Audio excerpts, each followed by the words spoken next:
Imagine a kingdom in suspense, with the courts and the castle corridors full of rumors and uncertainty. The great Dom João II, King of Portugal, was gravely ill. The monarch, feared and respected for his political astuteness and his ability to maintain centralized power, was nearing his end. But the greatest challenge was yet to come: who would succeed him? Before continuing with this fascinating story, if you are enjoying this historical journey, don't forget to subscribe to the channel, leave your like and comment below what you think about the rise of Manuel I. Let's find out together how he managed to conquer the throne and what this meant for the future of Portugal. Manuel I, son of Dom Fernando, the king's brother, was a relatively unknown prince in the spheres of power. Until that moment, the throne seemed destined for Dom Diogo, Manuel's cousin, who had more influence at court. However, in a dramatic twist of fate, Dom Diogo died unexpectedly in 1495, leaving no direct heirs. This paved the way for Manuel, who found himself catapulted from a distant prince to the new sovereign of Portugal. Although many at court had low expectations of Manuel, he quickly proved himself to be a master of the political arts. Through a combination of shrewd alliances and his ability to win the loyalty of noble factions, Manuel ascended to the throne and was crowned king. His rise was marked by internal disputes and intrigue within the royal family, but somehow Manuel overcame the odds and consolidated his power. Upon assuming the crown, the new king knew that his greatest mission would be to ensure the stability of the kingdom and continue the policies of expansion that had been initiated under his predecessor. Manuel I not only needed to solidify his place at court, but also to lead Portugal through turbulent times, securing its place as a global power. The reign of Manuel I was marked by an era of great prosperity, both internally and externally. This is why he received the title of the Fortunate, a name that reflected the abundance and luck that seemed to accompany the monarch throughout his career. During his reign, which lasted from 1495 until his death in 1521, Manuel I managed to transform Portugal into one of the most powerful nations in the world, especially in the field of maritime exploration. Under his leadership, Portugal prospered as a global economic power, fueled by wealth gained from new trade routes to Asia, Africa, and of course Brazil, discovered in 1500. This golden age, marked by an abundance of wealth from spices, gold, and other precious products, made Portugal an empire on which all eyes in Europe were focused. Internally, Manuel's reign was also a period of political stability. Although his rise to power was marked by disputes within the royal family, Manuel I managed to establish a strong authority, centralizing power in the hands of the monarch and modernizing the administration of the kingdom. He not only maintained internal stability, but also developed Portugal as a center of international trade, establishing trading posts along its vast network of sea routes. The prosperity of the kingdom was also reflected in the arts and architecture. The construction of the Jerónimos Monastery in Lisbon, one of the greatest examples of the Manueline architectural style, is a symbol of this period of greatness and wealth. The monastery, designed to be a landmark of the Portuguese Empire, is a clear example of the power and vision of the king, who wanted not only to expand his empire, but also to leave a lasting cultural legacy for posterity. At the same time, Manuel I's image as fortunate was not limited to material prosperity alone, but also to his ability to create diplomatic alliances that ensured peace in the Iberian Peninsula and consolidated Portugal's power. His marriage to Isabel of Aragon, daughter of the Catholic monarchs of Spain, was a strategic move that not only united two of the greatest powers of the time, but also ensured peace between the often rival Iberian kingdoms. However, like all great stories, Manuel II's reign was also marked by personal challenges. The death of his wife Isabel, just 1 year after their marriage, was a great loss for the king, and from that moment on, he faced a cycle of personal tragedies that, in some way, shaped his leadership and decisions. The premature death of his son, Prince Miguel, also deeply affected the monarch, putting the continuity of the Manueline dynasty at risk. However, these adversities did not impede the growth and expansion of Portugal, and Manuel II's reign continued to be a time of great fortune and prosperity for the kingdom. The title of Fortunate, therefore, was not just a matter of luck, but of political skill, strategic decisions, and a period of unprecedented growth for Portugal. His leadership had a lasting impact on the country's history, and the golden age that Manuel I initiated would continue to shape the Portuguese Empire for generations. The reign of Manuel I is undeniably marked by Portugal's overseas expansion, which consolidated it as one of the greatest maritime powers in history. Under his leadership, Portuguese navigators continued the great explorations that had been begun by their predecessors, but with renewed impetus, taking Portugal to new frontiers and unknown territories. During Manuel's reign, Portugal not only maintained its established trade routes, but also opened new trade routes that helped the kingdom become a global empire. The search for new lands, new riches, and new trade routes was a driving force behind Portuguese expeditions to new parts of the world. The Portuguese navigators, with the support of Manuel I, advanced to the east and to India, establishing a spice trade network, which would be the main source of wealth for the Portuguese Empire. Vasco da Gama, who had been responsible for the famous voyage to the Indies in 1498, saw his work expanded and reinforced under the command of Manuel I. The route to the Indies, now consolidated, not only brought wealth, but also guaranteed Portugal a dominant position in the spice trade, the most valued commodity of the time. However, Portugal's expansion was not limited to the east. Under Manuel's leadership, the Portuguese also consolidated their presence in Brazil, with the arrival of Pedro Álvares Cabral in 1500. Brazil, a vast land rich in natural resources, was discovered and quickly integrated into the Portuguese Empire. This new colony, which would become one of Portugal's largest and most important possessions, brought not only immediate wealth, but also granted the kingdom a strategic advantage in the New World, which would later prove crucial to the empire. Expansion into Africa was also significant during Manuel's reign. The Portuguese established trading forts along the African coast, consolidating their position as intermediaries in the trade of gold, slaves, and other goods between Europe, Africa, and Asia. The establishment of trading posts and the establishment of trade relations with several African kingdoms contributed to the strengthening of the Portuguese Empire. Manuel I not only encouraged exploration expeditions, but also established policies that supported trade, such as the creation of new sea routes and the construction of more sophisticated ships. He understood that the key to Portugal's success lay not only in physically expanding its empire, but in ensuring that it was economically sustained through global trade. His policies and strategic vision helped Portugal become one of the world's largest maritime empires, with unprecedented dominance over the seas. However, overseas expansion also brought challenges. Competition from other European powers, such as Spain and France, grew, and Manuel I had to deal with diplomatic and military issues to keep trade routes under control. Even so, his reign was a period of great success for Portuguese navigators, who continued to chart new routes and establish new colonies, consolidating Portugal's power in world trade. Manuel I's greatest achievement, and one of the most significant events in the history of Portugal, was the arrival of Pedro Álvares Cabral in Brazil in 1500. This event expanded the boundaries of the Portuguese Empire and changed the course of world history. When Cabral's expedition, originally intended to reach the Indies, arrived in what is now Brazil, the world was confronted with a new continent that, until then, had been unknown to Europeans. The discovery of Brazil had immediate and profound implications. For Manuel I, the arrival in these new lands was not only a great surprise, but also a golden opportunity. Brazil became an extension of the Portuguese Empire, and Manuel knew that the vast lands and natural resources of the region could contribute enormously to the growth of Portugal. Brazil, with its tropical forests, fertile lands, and natural wealth, promised to be a gold mine for the kingdom. King Manuel I immediately began establishing trading posts along the Brazilian coast and creating trading posts to exploit the economic potential of the new land. Brazil, like the other lands already explored by Portugal, became a strategic connection point between the New World and international trade, especially with Africa and Asia. The introduction of plantations, large agricultural estates, and the exploitation of natural resources such as Brazil wood, which would later give the country its name, became a fundamental pillar of the Portuguese economy. Furthermore, the discovery of Brazil expanded Portugal's political and territorial influence in the Americas. The relationship between the Portuguese crown and the new lands was established with the creation of hereditary captaincies, a system that allowed the land to be divided and governed by Portuguese nobles, who in turn were expected to cultivate and exploit the resources of their respective regions.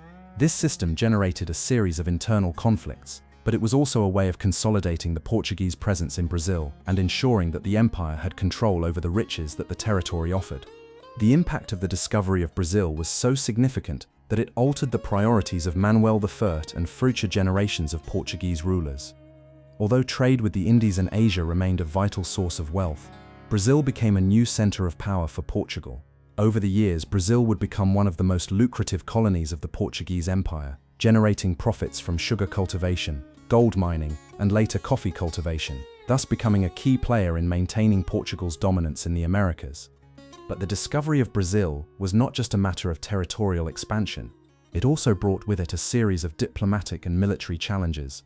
The growing rivalry with other European powers such as Spain and France meant that Portugal had to intensify the defense of its colonies, especially Brazil, which was still in its early stages of colonization. As a result, Manuel I had to guarantee the protection of the new lands, and at the same time control the riches that were beginning to be exploited there. Manuel I's reign gained a significant strategic and political boost with his marriage to Isabella of Aragon, daughter of the Catholic monarchs Isabella and Ferdinand of Spain. This marriage was not only an act of union between two monarchs, but a political alliance of enormous importance, which established a link between Portugal and Spain, two of the greatest powers in Europe at the time. This alliance with the Catholic monarchs of Spain was a shrewd and necessary move for the stability of Manuel I and the Portuguese Empire. The union not only ensured peace between two kingdoms that shared a peninsula, but also consolidated Portugal's power in Europe and in overseas explorations. The marriage between Manuel and Isabella was part of a larger strategy to isolate other European powers, especially those competing for dominance in the new trade routes and discovered lands. The alliance with Spain was undoubtedly one of the keys to Manuel I's success, as the union of the Iberian crowns strengthened his position on the European stage and in global trade. The clever strategy of dynastic marriages between kingdoms was not only a way to strengthen political ties, but also a way to ensure the legitimacy and international recognition of his reign. Furthermore, the marriage with Isabella also helped solidify Portugal's relationship with the Catholic Church. The Catholic monarchs of Spain were fervent defenders of the faith and religious unity, and this union not only aligned Portugal with Catholic interests, but also reinforced Manuel I's legitimacy before the Pope and the other Christian countries of Europe. However, Manuel I's happiness was short-lived.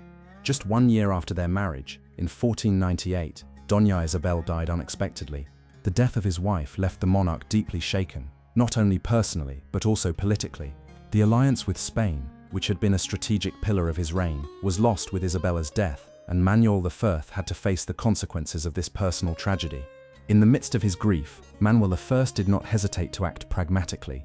In 1499, he remarried, this time to Isabella's sister, Donna Maria of Aragon, to keep the alliance with Spain alive. This action demonstrated the political skill of Manuel I, who knew how to transform the tragedy into an opportunity to strengthen his kingdom. The marriage with Donna Maria ensured the continuity of the relationship between Portugal and Spain and maintained the internal stability of Manuel I. Thus, although the marriage to Isabella was one of the greatest alliances in Portuguese history, the loss of his wife also represented one of the greatest challenges for the king. The dynastic politics that had played such an important role in strengthening Portugal would continue to be a pillar of Manuel I's governance, but he would also face the difficulties of this union, which brought both success and personal pain. The marriage of Manuel I to Isabella of Aragon was not just a union of two hearts, but as we have seen, a fundamental political strategy for the strengthening of Portugal. When the couple got together, Portugal and Spain became practically de facto allies, creating a powerful union of the Iberian crowns. This alliance had profound implications for both kingdoms, with the aim of consolidating their power in a Europe full of territorial disputes and rivalries. The union of the crowns was a move that aimed to consolidate a lasting peace in the Iberian Peninsula. Isabella and Ferdinand, the Catholic monarchs, had already united their kingdoms through marriage, and by marrying their daughter, Donna Isabel, to Manuel I, the aim was to further solidify control over the region. For Portugal, this alliance meant that the two kingdoms would be aligned with common interests, especially in matters of overseas exploration and territorial expansion. With the union of the crowns, the Iberian powers could cooperate and at the same time protect their territories from threats from other European powers, such as France, which also sought to expand its borders. But the union of the crowns was not without its challenges. Although the alliance with Spain was initially seen as a great advantage, it also posed some difficulties. One of the biggest issues was the need to maintain Portugal's autonomy. With the marriage, Portugal was aligned very closely with Spanish interests, which could at times lead to tensions over the kingdom's political independence. Manuel I had to carefully navigate the interests of the Portuguese Empire and those of the Spanish crown, ensuring that his reign maintained Portugal's power and sovereignty. Furthermore, the union of the crowns also had an impact on the religious field. With Isabella and Ferdinand being fervent defenders of the Catholic faith, the religious alliance was strengthened. Manuel I, who was also a devout Catholic, strengthened his relationship with the papacy and the church, which had important implications for religious policies within Portugal. such as the persecution of the Jews and Moors, which will be discussed later. The union with the Catholic monarchs allowed the Kingdom of Portugal to be even more integrated into the religious initiatives of the entire peninsula, which increased Portugal's influence in religious matters in Europe. The untimely death of Dona Isabel, a year after their marriage, devastated Manuel I, but he quickly remarried, this time to Isabel's sister Dona Maria, to maintain the alliance with Spain. This marriage was not only a way to overcome his personal tragedy, but also to keep the Iberian alliance alive and strong. The union of the Iberian crowns was therefore crucial to ensuring the continuity of Portugal's power, both within the peninsula and in its overseas explorations. With Spain on Portugal's side, the Iberian Peninsula became a dominant force in politics and colonial disputes. The union of the crowns not only brought internal stability, but also strengthened the position of both kingdoms on the world stage, especially in matters of discovery and navigation. But, like any alliance, it also created new challenges and conflicts, especially as Portugal's power grew and its ambitions extended beyond the borders of Europe. The reign of Manuel I was marked by a strong religious policy, which had profound consequences for religious minorities in Portugal. Although his accession to the throne was marked by a strategic alliance with Spain and the exploration of new territories, one of the most controversial aspects of his rule was the religious pressure that fell upon Jews and Muslims. The policy of forced conversion and expulsion of these religious groups had a lasting impact on Portuguese society. In 1497, Manuel I made the decision to force all Jews and Muslims living in Portugal to convert to Christianity, a policy that was largely influenced by the Catholic monarchs of Spain, Isabella and Ferdinand. They had expelled the Jews and Moors from their kingdoms, and Manuel I followed suit, although the situation in Portugal was different. Many Jews and Muslims in Portugal had already settled there for centuries and contributed to the economy, culture and trade of the kingdom. However, Manuel I's desire to align Portugal with Spain in religious matters and ensure the religious unity of the country led to the implementation of drastic measures. Forced conversion was one of the most controversial decisions of Manuel's reign. In 1497, he decreed that all Jews and Muslims must convert to Christianity or face expulsion. The decree sparked great resistance among the Jewish and Muslim communities, who saw their religious traditions as being under threat. Those who refused to convert were expelled, and many chose to leave Portugal in search of refuge in other European countries, where they could practice their faith freely. Furthermore, many of the converts, known as New Christians, faced constant suspicion that they still practiced their original religions in secret. This suspicion was exacerbated by the action of the Inquisition in Portugal, which was authorized by Manuel I to monitor the converts and ensure that they truly followed the precepts of Christianity. The Inquisition in Portugal was responsible for religious persecutions, including torture and execution, with the aim of purifying the Christian faith and eliminating any form of heresy. This religious policy not only had a devastating impact on the lives of Jews and Muslims in Portugal, but also affected the country's economy and culture. The Jewish communities, which had been very influential in commerce and banking, were profoundly weakened. Many of the Jews who remained in Portugal after their forced conversion were driven underground and persecuted. The Portuguese commercial market, which depended on their skills and business networks, felt the brunt of this exclusionary policy. The persecution of Jews and Moors also had a psychological and cultural impact. The constant fear of being reported to the Inquisition created an atmosphere of distrust and persecution that marked Portuguese society for generations.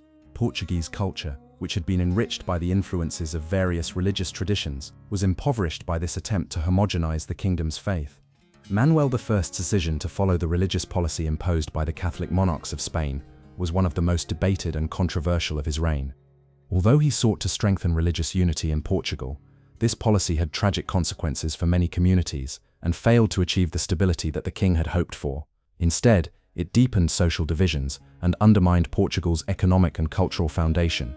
When Manuel I assumed the throne in 1495, Portugal was undergoing a period of great transformation. The centralization of power in the hands of the king, which had been initiated by his predecessor Dom João II, needed to be consolidated. In addition, the kingdom needed reforms to keep up with the growing power of its navy, the expanding global trade, and the new colonies that were beginning to generate wealth. To this end, Manuel I implemented a series of internal reforms and economic policies aimed at modernizing the kingdom's administration and ensuring Portugal's economic and political stability. The modernization of public administration was one of the central points of his government. Manuel I sought to ensure more efficient control over Portugal's vast overseas empire. To this end, he reorganized the fiscal administration, creating a more structured system for collecting taxes and managing the wealth that was being generated by trade and colonies. One of his great contributions to administration was the creation of a network of trading posts along the new trade routes, establishing a formal and regulated trade system. Manuel also sought greater efficiency in tax collection, which allowed him to finance his maritime expeditions and the kingdom's growing bureaucracy. To this end, he created specific taxes on the spice trade, which helped to increase revenues for the royal treasury. He also encouraged the creation of new industries, such as shipbuilding, which helped to sustain Portugal's supremacy at sea. His government was marked by a series of incentives for trade and industry, with the promotion of the construction of ships and ports, fundamental for overseas explorations. In addition, Manuel I took steps to stimulate agriculture and ensure domestic supplies. The king knew that a growing empire would need a solid economic base at home, and this included not only trade but also domestic production of goods. He promoted policies to ensure that Portugal had the resources it needed to sustain its colonies, such as sugar production in Brazil, which would later become one of the country's main sources of wealth. In terms of infrastructure, Manuel also took steps to modernize the transport and communication network within the kingdom. The construction of roads, the improvement of the port system, and the expansion of overseas trading posts were essential to strengthening the empire and ensuring that Portugal could communicate effectively with its colonies and with other European countries. However, his reforms were not without challenges. Internal disputes over the distribution of wealth generated by new trade routes and colonies created tensions within the nobility and with the church. Some nobles were unhappy with the centralization of power in the hands of the monarch, and the fiscal oppression generated by the new policies led to discontent in some regions of the kingdom. The influence of the Catholic Church also grew stronger as the relationship between the monarchy and the papacy grew, creating a complex dynamic between secular and religious power. Despite these difficulties, Manuel I's reforms helped to consolidate Portugal as a major economic power and stabilize the empire. His ability to modernize the kingdom and deal with internal and external tensions was fundamental to Portugal's growth during his reign. These reforms allowed Portugal not only to maintain its supremacy in world trade, but also to prepare for the challenges that would come in the generations to come. The Portuguese economy expanded with increased trade in spices, gold, sugar, and other exotic goods, and Manuel I's economic policies ensured that the kingdom could benefit directly from its new colonies. Manuel I's reign was marked by a close relationship with the Catholic Church, which had a fundamental influence on many of the monarch's political and social decisions.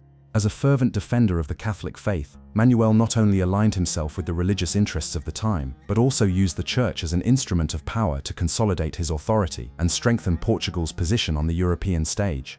One of the most significant actions that Manuel I took was his policy of supporting the Inquisition. The Portuguese Inquisition, which had been established during the reign of his predecessor, Dom João II, received the support of Manuel I, who strengthened it under his own rule. The Inquisition was responsible for investigating, judging, and punishing heresies, and during Manuel's reign it was used extensively to ensure that Catholic doctrine was strictly followed. In an era of great religious fervor, Manuel I saw the Inquisition as a way to maintain the purity of the Christian faith in Portugal, especially after the growing influence of religious minorities, such as Jews and Muslims, in the kingdom. Although his marriage to Dona Isabel, daughter of the Catholic monarchs, was a symbol of his alliance with Spain and the religious unity between the Iberian kingdoms, religious persecution was a direct consequence of this alliance. Support for the Inquisition was a reflection of Manuel I's attempt to maintain religious unity in the empire, but it also had devastating effects on many religious communities. In addition to the Inquisition, Manuel I's support for the Catholic Church also manifested itself in the creation of new dioceses and the strengthening of relations with the papacy. He sought to secure Vatican support for his policies and to expand Portugal's religious influence in its new overseas colonies. The king knew that the Church not only provided a moral basis for his rule, but also helped justify Portugal's imperialist actions, especially in the newly discovered lands. In 1500, with the discovery of Brazil, Manuel I used the Church to support the expansion of Christianity in the New World. The first religious missions were sent to Brazil with the aim of converting the indigenous people and establishing the Catholic faith as the dominant religion in the colony. The Church played a key role in the administration of the new lands, helping to consolidate Portuguese rule in America and ensuring that religious conversion was a priority in the colonies. In addition, Manuel I invested in several religious buildings, including the construction of the Jeronimus Monastery, one of the greatest symbols of the Portuguese Empire and Manuelan architecture. This monastery, which would become a UNESCO World Heritage Site, not only reflected Portugal's greatness as a global power, but also its close relationship with the Catholic Church. The monumental work was a gift to the Church and a symbol of Manuel I's faith, showing Portugal's commitment to religion and the Church in its expansion into the New World. However, unbridled support for the Church also had its consequences. The imposition of laws that forced the conversion of Jews and Moors to Christianity and the harsh measures of the Inquisition generated internal conflicts and affected the cultural and economic diversity of Portugal. Religious persecution weakened many of the trading communities that had been central to the kingdom's wealth.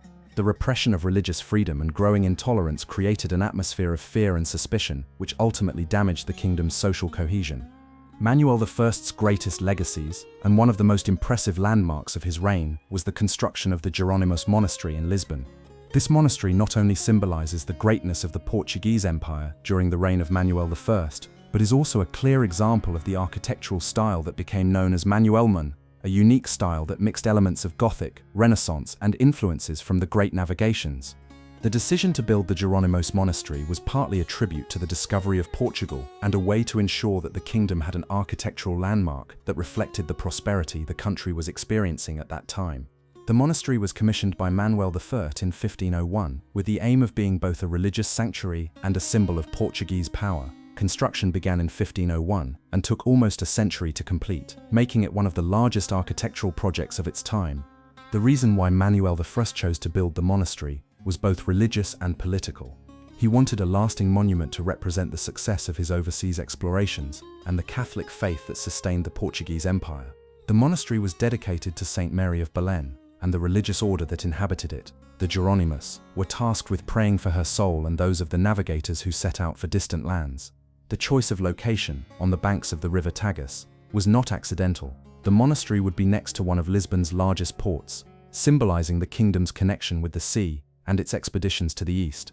The construction of the Jerónimos Monastery also had great economic importance.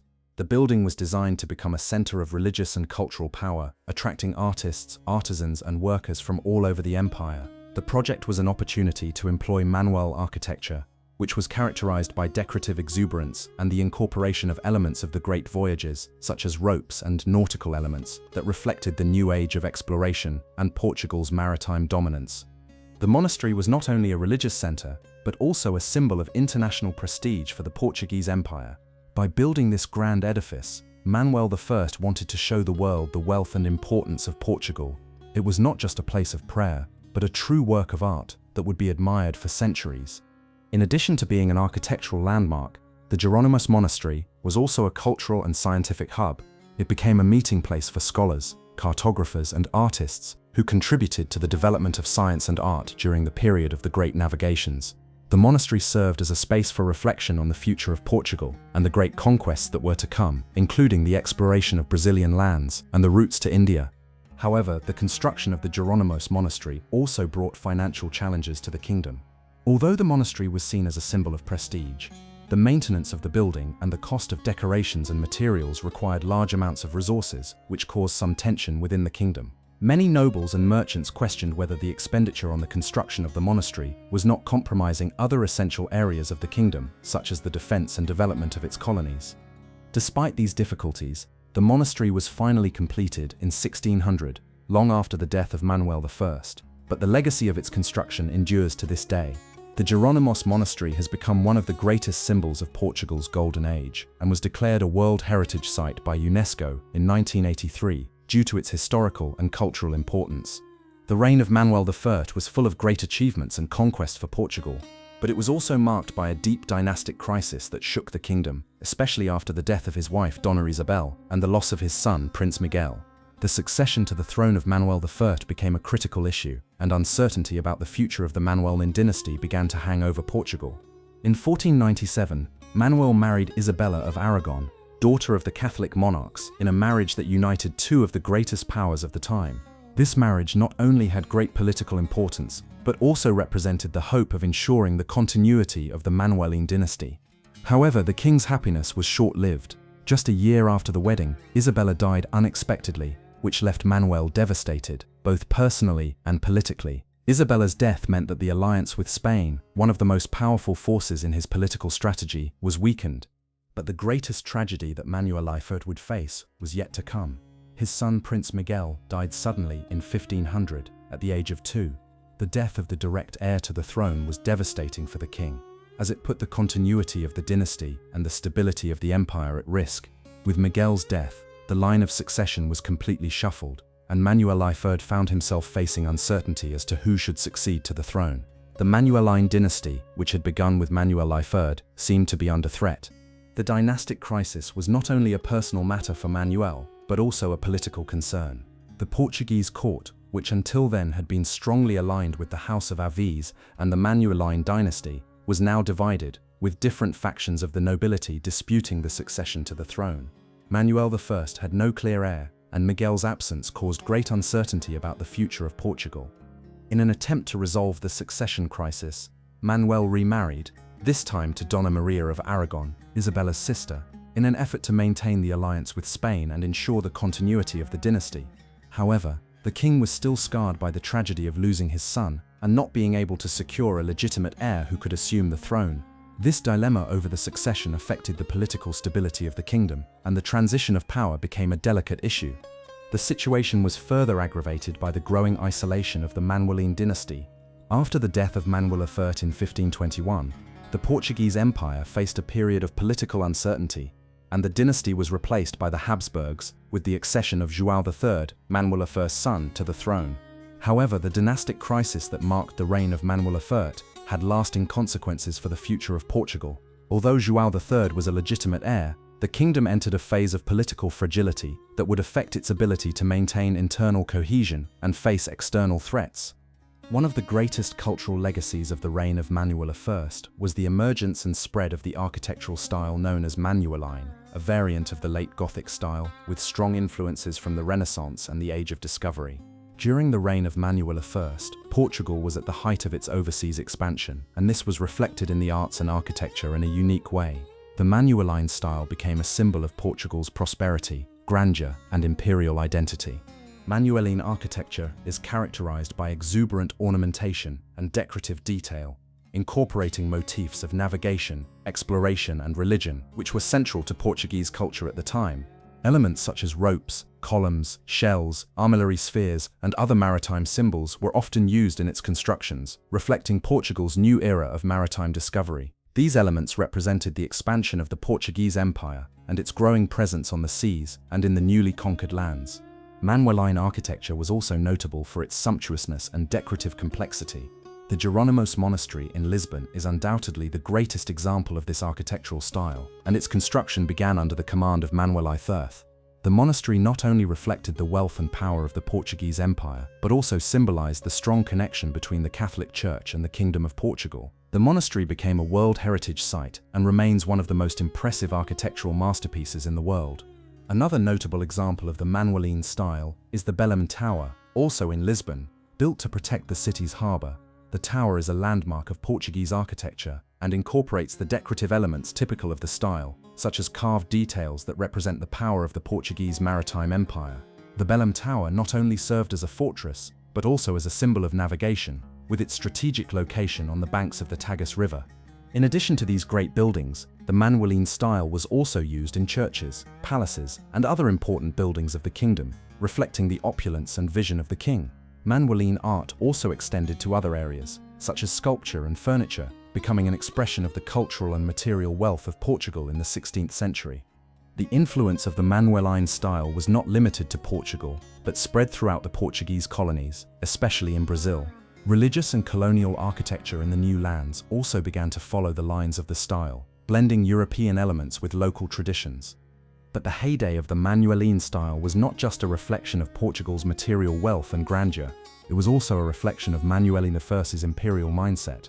The style represented not only the greatness of the kingdom, but also the desire to leave a lasting legacy for posterity, something that was not only functional, but also reflected Portugal's cultural, religious, and political importance on the global stage. However, the Manueline style would also face an abrupt end. With the death of Manuel I in 1521 and the end of the Manueline dynasty, the transition to a new architectural style, more influenced by the Renaissance and the changing priorities of the empire, would begin. Although Manueline was a symbol of Portugal's golden age, It was also marked by its decline after the reign of Manuel I, when the empire began to face internal and external difficulties. Manuel I's reign was characterized by great diplomatic skill that allowed Portugal to consolidate its position on the European stage and beyond. With the growth of its maritime influence and the expansion of its overseas empire, international relations became a priority for the monarch. Manuel I knew that diplomacy and the formation of strategic alliances would be essential to ensure Portugal's stability and success in the world. One of the first and most important international alliances made by Manuel I was with Spain, through his marriage to Isabella of Aragon, daughter of the Catholic monarchs. This alliance was not only a dynastic union, but also a political alliance of great importance. The union with Spain helped to strengthen Portugal's position in the Iberian Peninsula, while uniting two of the greatest powers of the time against potential rivals, such as France. This alliance with the Catholic monarchs was also strategic for maritime explorations, as both kingdoms were interested in the new lands that were being discovered. In addition to the alliance with Spain, Manuel I sought other alliances to ensure the security and growth of his empire. He established a close relationship with England, a nation with which Portugal would maintain commercial ties over the centuries. In 1499, Portugal and England signed the Treaty of Windsor, which established a lasting alliance between the two countries, with trade agreements and mutual guarantees of military assistance. This treaty was vital in ensuring that Portugal had a strong ally on the European stage, especially as the powers of Europe began to engage in disputes over overseas territories. Manuel I also knew how to deal with the papacy, an essential part of diplomacy at the time. His alliance with the Catholic Church was one of the foundations of his reign, and he made sure to maintain good relations with the Vatican. In addition, Portugal began to expand its religious influence in its new colonies, such as in Brazil, where the conversion of indigenous peoples to Christianity was a priority. The support of the Church helped to legitimize Portuguese rule over the new lands and ensure the political and religious stability of the empire. However, Manuel I's diplomacy was not limited to alliances with European countries.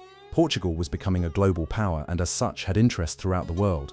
Relations with other commercial and colonial empires, such as the Ottoman Empire, were also of great importance. The king sought to establish negotiations with the empire to secure access to trade routes in the east and to ensure that Portugal maintained its supremacy in the spice trade. Despite the many strategic alliances, Manuel I's reign was not without its diplomatic challenges. Colonial disputes with other European powers, such as Spain and France, increased as Portugal expanded its possessions in the New World and Asia.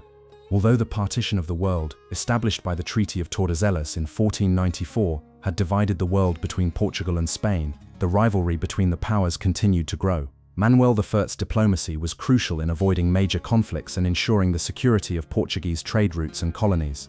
Manuel I's diplomacy was therefore a fundamental part of his reign. He knew that Portugal's internal security was deeply tied to its external relations, and he did everything he could to ensure that Portugal was seen as a respected and respectable power on the international stage. His alliances with the great European powers and his negotiations with other cultures and empires were essential to Portugal's success in the following decades.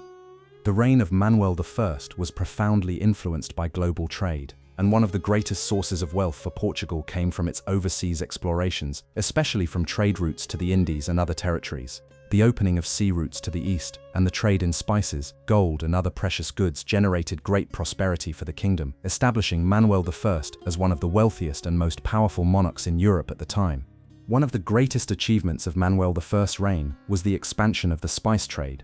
The great Portuguese explorer Vasco da Gama had reached the Indies in 1498, establishing a sea route to the east, and this discovery was essential for the Portuguese Empire. Under Manuel's leadership, Portuguese navigators not only consolidated this route, but also established a network of trading posts along the African coast and in various parts of Asia, creating a commercial empire that rivaled any other power of the time. Spices, such as pepper, cinnamon, cloves and others, were highly valued in Europe and became one of the main drivers of the Portuguese economy. Trade with the East became the basis of Portugal's wealth, and control over these trade routes helped maintain Portuguese supremacy in global trade for several decades. Manuel I, aware of the strategic and economic importance of these goods, encouraged the growth of commercial expeditions and trading posts in the regions of Goa, India, and the Moluccas Islands in Southeast Asia. In addition to spices, Brazil's gold and natural resources also began to contribute significantly to the Portuguese economy. With the arrival of Pedro Álvares Cabral in Brazil in 1500, Portugal secured a new source of wealth that would help sustain the empire for centuries. the exploitation of Brazil wood, which would become one of the empire's most valuable exports, and the future exploitation of resources such as sugar and gold made Brazil a key player in the Portuguese economy. Trade with Africa, in turn, also had a crucial impact. The slave trade between Africa and Portugal's colonies was both a source of wealth and a point of controversy.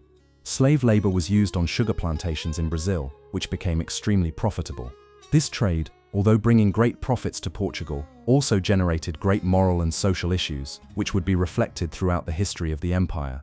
Gold trade, especially in African regions, also played a key role. Portuguese expeditions into the interior of Africa, where they sought sources of gold, helped Portugal establish control over some of the richest mines on the continent. Gold was crucial to financing the growth of the empire and maintaining control of Portuguese colonies, as well as providing enormous wealth to the crown. In addition to trade with the Indies, Brazil and Africa, Manuel I also encouraged the development of new markets and new trade routes with other parts of Europe. Portugal established trade relations with countries such as England, France, and Flanders, which helped to keep Portuguese wealth flowing and ensure access to products that Portugal did not produce domestically. The wealth from these commercial sources had a profound impact not only on the Portuguese economy, but also on Portuguese society. Global trade made Portugal a center of innovation, with new technologies, new products, and new markets continually being introduced to the kingdom. Manuel's strategic vision helped position Portugal as a commercial superpower of the time, and his policy of maritime exploration was a major driver of this rise. But with so much wealth and power came new challenges. The Portuguese Empire, which spanned continents, faced internal and external pressures, such as disputes with other European powers and growing rivalry with Spain and France. Expanding the empire and managing its colonies became complex challenges as the empire grew, requiring new policies and greater centralization of power.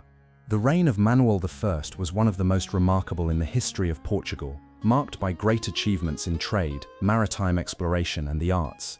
However, like all great eras, his ended in melancholy fashion, with the death of Manuel I in 1521, bringing to a close one of the most prosperous periods in the history of the Portuguese Empire. Manuel's death not only represented the loss of an admired monarch, but also the end of his dynasty, the Manueline dynasty, which was replaced by the Habsburgs with the accession of his son John III to the throne.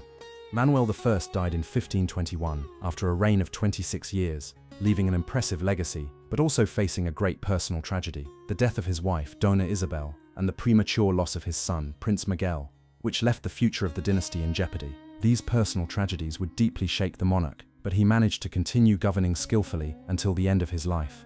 The death of Manuel I caused a dynastic crisis in Portugal. Although his son John III was his legitimate successor, the transition to the new king was not without challenges. The absence of a strong direct heir such as Prince Miguel left a sense of instability in the upper echelons of Portuguese society, and internal challenges within Portugal, such as tensions with the nobility and the church, continued to intensify. The Manueline dynasty, which had been established by Manuel himself, was marked by moments of great prosperity and exploration. During Manuel's reign, Portugal achieved its greatest overseas expansion, consolidating an empire that stretched across continents and oceans. However, with the death of the monarch, the dynasty faced its dissolution. João III, son of Manuel I, assumed the throne, but he did not possess the same charisma or political ability as his father. Under the reign of João III, the Portuguese Empire began to face new difficulties, both internal and external. Internally, the transition of power was not smooth. The Portuguese nobility was still feeling the effects of Manuel I's centralizing policies and the lack of a strong direct heir. Externally, Portugal faced increasing pressure from powers such as France and Spain, and the wealth acquired from maritime exploration began to bring economic and political challenges. The lack of strong and cohesive leadership after Manuel I's death contributed to the empire's fragility in the following decades. The death of Manuel I and the end of the Manueline dynasty also marked the beginning of a new era for Portugal. The union with the Spanish crown, which was established after the accession of Philip II of Spain to the Portuguese throne in 1580, resulted in the Iberian Union, which united the kingdoms of Portugal and Spain under a single crown. Although this union brought temporary benefits to Portugal, it also caused the empire to lose its political independence and its identity as a world power. Thus, the legacy of Manuel I and the Manueline dynasty would continue to influence Portugal for many years to come. But the end of the dynasty marked the beginning of a period of challenge and change for the kingdom. Portugal, which had reached the height of its greatness under Manuel I, now faced a new era of uncertainty, in which the union with Spain and internal and external disputes would profoundly affect its destiny. And so the reign of Manuel I and his dynasty came to an end. But the impact of his rule, his conquests, and the legacy of his reforms still echoes in the history of Portugal. How would the Portuguese Empire face the challenges of the future? And how would Manuel I's conquests shape the country's history for centuries to come? Let's continue exploring Portugal's legacy in the next chapter. If you enjoyed learning about the end of the Manueline dynasty and the impact of the death of Manuel I, don't forget to subscribe to the channel, leave your like and comment below on how you think the transition of power affected Portugal,